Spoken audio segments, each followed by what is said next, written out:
O Marchand é um homem que compra as obras, estuda e pensa quando será o momento de vender, para quem vai vender.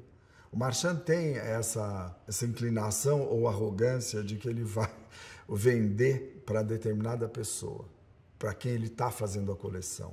Aquela coleção que ele sente que conduz de alguma forma. Então ele tem ali alguém interessado, que ouve muito a opinião dele, é para aquele cliente do momento que o Marchand quer vender. Eu era estudante de biologia em 67 e em 68, naquele momento da ditadura e da repressão, os estudantes tomam a faculdade de filosofia na Maria Antônia, eu participei, eu estava lá junto, e a Uni estava na ilegalidade e algumas pessoas, por exemplo, o professor Mário Schember, de Física da USP, que tinha sido aposentado compulsoriamente, e algumas outras pessoas ligadas ao movimento estudantil, como a Radha Abramo, mulher do Cláudio Abramo, eles me deram uma lista de artistas em São Paulo e no Rio que doariam obras para um eventual leilão, que na verdade não aconteceu, foram feitas vendas particulares, e eu fui entrar em contato com esses artistas e eles doavam obras, praticamente a totalidade deles era sensível à causa, doavam obras. O Volpi foi um deles, doou mais de uma vez. E depois, isso fez com que eu me aproximasse depois do Volpi, mas num outro momento, um pouco à frente. O que aconteceu? Final de 68, quando teve todo mundo foi preso em Ibiúna, eu não continuei no movimento, eu não tinha consistência política, ideológica. Dali para frente, as pessoas partiram para a luta armada. E eu não tinha mais graça nenhuma voltar para a biologia, ver lâmina e microscópio, depois de ter tido toda essa aventura, né? Um belo dia, em 69, acho que final de 69, eu um dia disse para o Volpi que eu queria vender um quadro dele, mas eu não tinha dinheiro nenhum. Então eu deixei um cheque com ele do valor do quadro, e eu disse para ele, você deposita quando eu vender. E pouquíssimos dias depois, uma semana, eu vendi o quadro, avisei, e aí começou uma relação comercial com o Volpi. E eu caí nas graças, quer dizer, o Volpi começou a gostar de mim, assim, a gente começou uma amizade, e eu comecei a vender os quadros dele. Mas, mais do que isso, porque ele começou a me indicar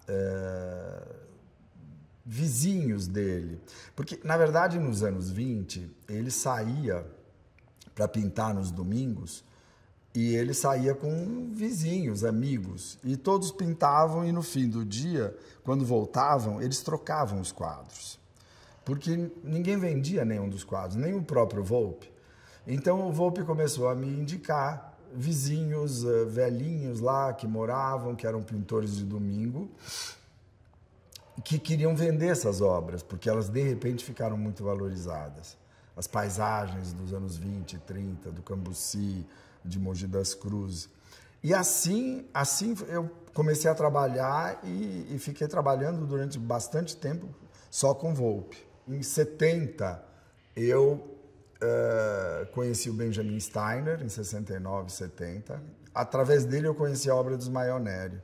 Ele tinha pastas e pastas com desenhos do Neri, porque o Neri tinha recém sido descoberto. Em 68, a viúva da Algisa Neri com o Murilo Mendes abriram um baú que foi fechado assim que o Neri morreu em 34, e onde tinha, sei lá, talvez 700 desenhos, 300 aquarelas e os 70 quadros a óleo que ele pintou.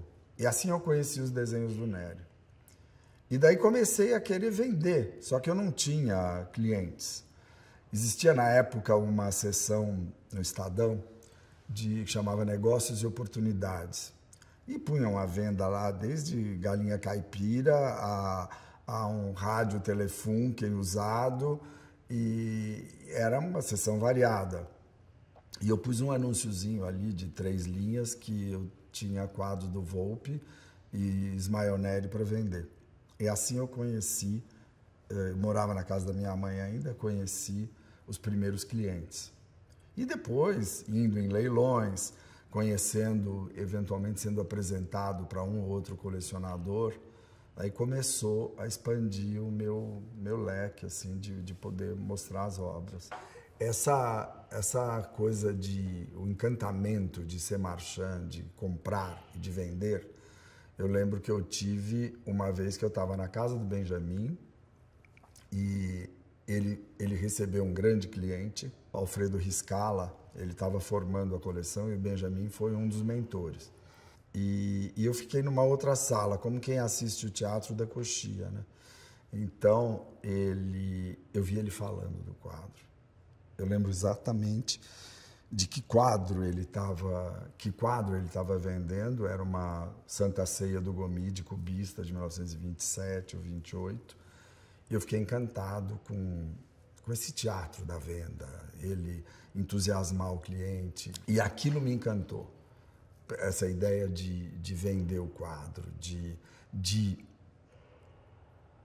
mais que de vender o quadro, de ter uma obra tão extraordinária que você pode se emocionar o suficiente para passar essa emoção pro comprador. O que você capta quando vai mostrar um quadro para o cliente é quando o olhar dele brilha. Se não brilha, não adianta. Não adianta você mostrar e ficar falando de uma obra-prima que você sabe, que você sente, se você percebe que o interlocutor mal olha, ou, enfim, não vibra com aquilo. Quando eu conheci o Theon Spanudes, que foi um grande colecionador de Volpe, porque ele comprou. O Spanudes era um psicanalista famoso que veio de Viena para formar novos analistas aqui em 1950. Ele conheceu o Volpe e durante 6 ou 7 anos, não, 7, até 57, ele era o comprador que tinha a primazia sobre as obras. O Volpe primeiro mostrava para ele, depois punha à venda. E ele, então, tinha a melhor coleção. Era um homem sensível, conhecia a arte profundamente. E eu conheci o Spanudes e eu tive a sorte de que eu vendi um quadro que ele quis vender. Assim, em 3 dias, ele ficou muito contente e ele começou a me dar, um a um, os quadros da coleção dele para vender. Até que um belo dia ele deu 30, que era o conjunto das obras concretas do Volpe. Então aquilo foi um salto para mim, porque eu, de repente, tinha uma mina onde estavam todas as obras escolhidas, entendeu? Isso não só foi uma mina para grandes clientes, para mostrar o melhor do melhor, como foi para aprender também, porque o que estava ali tinha sido selecionado, aquilo era a nata da nata do que o Volpe tinha produzido. Então eu te digo, segundo quadro, terceiro quadro que o Spanudes me deu para vender, terceiro e quarto, eu trouxe para casa, eram maravilhosos. Eu passei a noite sem dormir, porque eu não tinha dinheiro, mas eu queria comprar. Eu não queria vender, eu queria comprar. Pensei 2 dias, fui ao Spanudes e falei, olha, eu não tenho dinheiro, mas eu quero comprar, eu vou te pagar em 6 vezes. E ele confiou, e eu comprei e paguei. Um deles eu vendi uma vez para comprar uma casa e o outro está comigo até hoje, desde então, 1970. Volpe é algo assim único e original, nada se parece com ele. A pintura tem um acabamento, um encantamento que... É difícil saber por que Volpe encanta tanto, mas não é só a mim, não. É comum nos colecionadores, isso eu observei a vida inteira. Alguém quer fazer uma coleção de arte brasileira, então ele gosta de ter 1 ou 2 quadros de cada artista, né? E quem começa a gostar de Volpe não se contenta nem com 2, nem com 5, nem com 10. Eu sempre tive esse espírito de colecionador, mas eu fui fazendo dentro do possível com o dinheiro que ganhava vendendo. Agora, da Tarsila eu vendi algumas coisas muito importantes, poucas, mas eu vendi 3 obras antropofágicas, uma é a Lua, para o MoMA, E foi importante a aquisição da Lua pelo MoMA, porque a Lua não foi adquirida como uma obra da arte latino-americana. Ela foi adquirida como uma obra do modernismo universal. Tanto que ela está numa sala onde tem um Brancusi, um Leger e um Picasso absolutamente extraordinários. Ela está inserida num outro patamar. Isso foi importante para a arte brasileira. Agora, tem alguns artistas que o mundo ainda não descobriu. Do modernismo tem o Cícero Dias, né, que é de uma originalidade absoluta. E ele não conhecia Chagall quando pintou aquilo. Ele era um moço de 19 anos que foi do Recife para o Rio e borbulhavam as ideias. Todo dia ele fazia 2 ou 3 aquarelas e aquilo era genial e não se repetia. Outro tesouro que eu acho que é um tesouro escondido no Brasil é Volpi. Vários curadores já pensam em um dia fazer uma grande exposição fora. Era previsto que acontecesse uma no MoMA uns anos atrás. Tinha o curador de arte latino-americana, o Luiz Pérez Oramas, era muito interessado em fazer, mas depois ele saiu do MoMA. Isso a gente acha que um dia deve acontecer. Quando eu vendo uma obra da Adriana Varejão, eu vendo uma obra vintage, uma obra que ela fez há 20 anos atrás, há 30 anos atrás. Quando eu trabalhava assim, vendia algumas obras do Tunga, sempre obras dos anos 80 até os anos 90.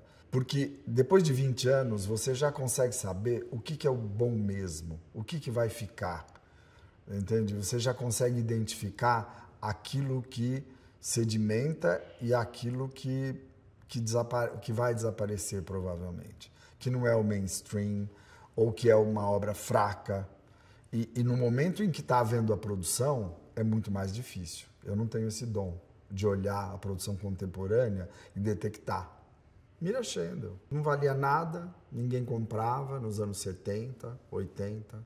Eu lembro da casa do Mário Schemberg, ele sentado numa poltrona, e atrás, no apartamento dele, tem empilhados 20 telas dela, todas desse tamanho. Ninguém comprava.